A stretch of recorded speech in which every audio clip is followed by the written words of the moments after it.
A comienzos del siglo XX, el avance industrial de todos los países era un hecho. ¿Operadora? ¡Oh cielos! ¡Operadora! Bueno, aún faltaban cosas por mejorar. Eso sí, Colombia no se quedó atrás y el inicio de la explotación minera y la comercialización agrícola, ganadera y forestal empezaron a rendir sus frutos, trayendo consigo ganancias y rentabilidad para los patronos, así como una fuente de empleo para muchos ciudadanos.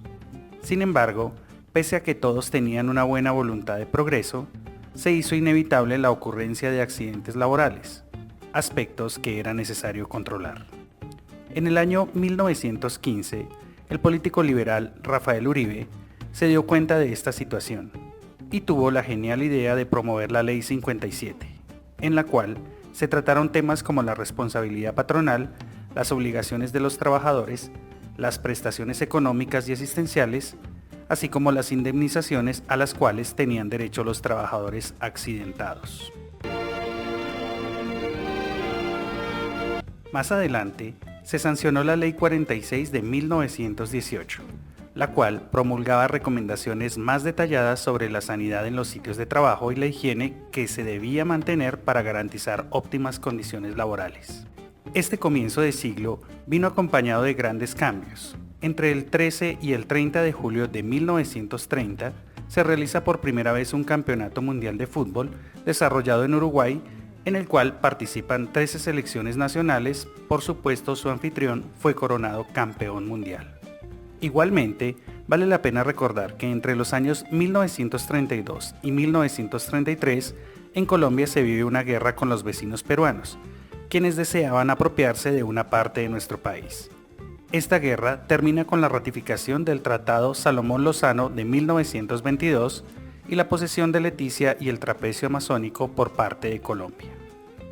Resulta interesante comprender que solo hasta el año de 1934 el gobierno pensó en la enfermedad profesional mediante la expedición de la Ley 10 del citado año. ¿Será acaso que esta ley surge teniendo en cuenta que se realiza el primer certamen de belleza en Colombia, dejando como reina por 13 años a la señorita Bolívar? Lo digo porque es cierto. Lo realmente cierto es que en 1939 se emite en nuestro país la Ley 44 de 1939, la cual propone la creación de un seguro obligatorio y la generación de indemnizaciones para los trabajadores en caso de presentarse accidentes de trabajo. Y advierto que la tendrá que cambiar una vez más, porque esta tampoco va a servirle. Por otra parte, en este mismo año, el mundo daba inicio a la Segunda Guerra Mundial, conflicto militar en el cual se vieron implicadas la mayor parte de las naciones del mundo. El Holocausto nazi también da inicio al mayor genocidio del siglo XX, el cual tuvo lugar en Europa. Entretanto, en el mes de septiembre de 1944, el presidente de la República, Alfonso López Pumarejo, en un nuevo intento de mejora, firma el decreto 2350 en compañía de sus ministros, promulgando que mientras se organiza el seguro social obligatorio, corresponderían también al patrono las prestaciones o indemnizaciones por accidentes de trabajo y enfermedades profesionales, en proporción al daño sufrido y de conformidad con una tabla de valores que el gobierno promulgaría más adelante. Para estos efectos, se entendía por accidente de trabajo toda lesión orgánica o perturbación funcional que afectara al trabajador en forma transitoria, permanente o definitiva, motivada por un hecho imprevisto y repentino que sobrevenga por causa o con ocasión del trabajo, siempre que la lesión o perturbación no sea provocada deliberadamente o por falta grave e intencional de la víctima.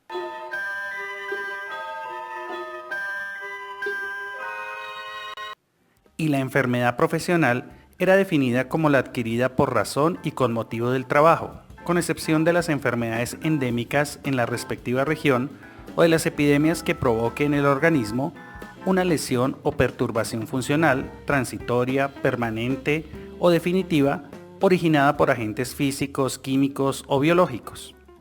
Las psicosociales no eran tenidas en cuenta. ¿Qué es lo que tratas de hacer, matarme? 1945 marcó el final de la Segunda Guerra Mundial y en Colombia la ratificación de los conceptos promulgados en el aspecto legal anterior mediante la Ley Sexta, conocida también como Ley General del Trabajo. Esto fue considerado un espaldarazo para la implementación de la seguridad industrial y salud ocupacional en las empresas de nuestro país, lo que celebraron los trabajadores de ese entonces.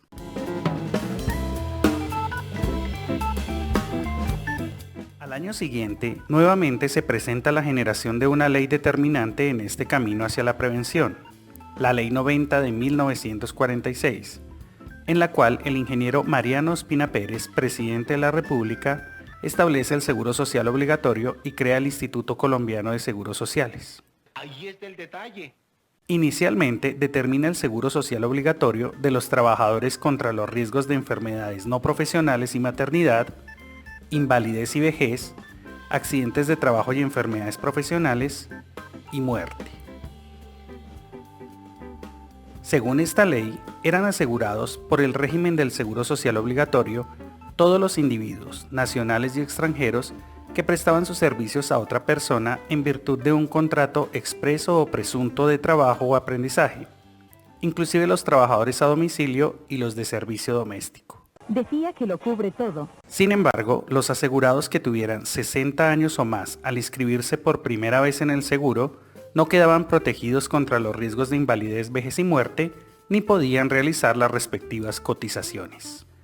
El patrono estaba obligado a entregar la totalidad de la cotización, es decir, tanto su propio aporte como el de sus asalariados. Soy yo quien puede hacerlo.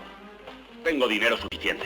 Por otra parte, el Estado asumía el pago del equivalente de las cuotas patronales que correspondían al seguro obligatorio de los trabajadores independientes y la cotización íntegra de los asegurados obligatorios mientras prestaban el servicio militar.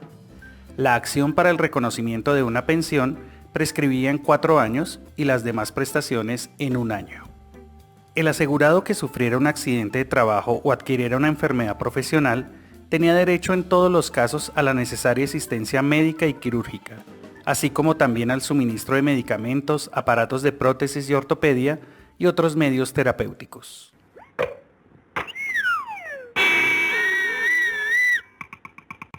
Las cotizaciones del seguro de accidentes de trabajo y enfermedades profesionales correspondían exclusivamente al patrono. El monto de la cuota dependía de la asignación de un grado de riesgo a las empresas según el peligro relativo que presentaban, debiéndose asignar el grado de riesgo más elevado a la empresa más peligrosa.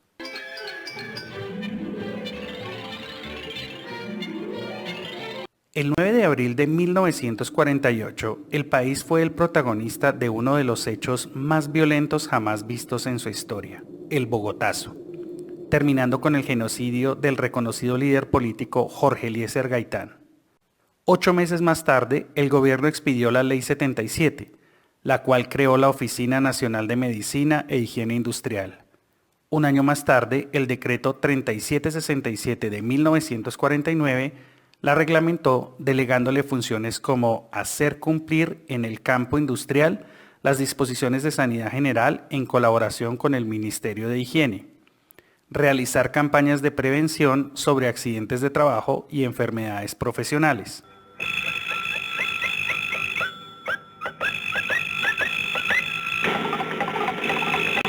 reglamentar la duración de la jornada de trabajo y las labores peligrosas o insalubres, elaborar las estadísticas médico-sociales de trabajo en coordinación con la sección de bioestadística del Ministerio de Higiene. Exigir a las empresas industriales la presentación del reglamento de higiene ordenado por la Resolución 2 de 1946 de la Dirección Nacional de Medicina e Higiene Industrial, revisarlos y enviarlos para su aprobación a la dirección una vez que comprueben la exactitud de sus disposiciones. Fantástico, ¿eh? Dictar las providencias tendientes a sancionar las empresas que violen las disposiciones de carácter social relacionadas con la medicina e higiene industrial. Estas 5 primeras décadas del siglo XX terminan a nivel mundial con un restablecimiento económico posguerra, con una zozobra política en nuestra nación resultante del Bogotazo, un anhelo intenso de ser parte de una de las selecciones invitadas a un mundial, y para nuestro interés particular en riesgos laborales, con un marcado interés hacia la protección del trabajador por parte de ministerios como el de Trabajo, Ministerio de Higiene y la Presidencia de la República. El inicio de los años 50 mejorará notablemente el ámbito legal, pero eso hará parte del siguiente episodio. ¡Ay! Hijo, los voy a hacer sufrir un rato.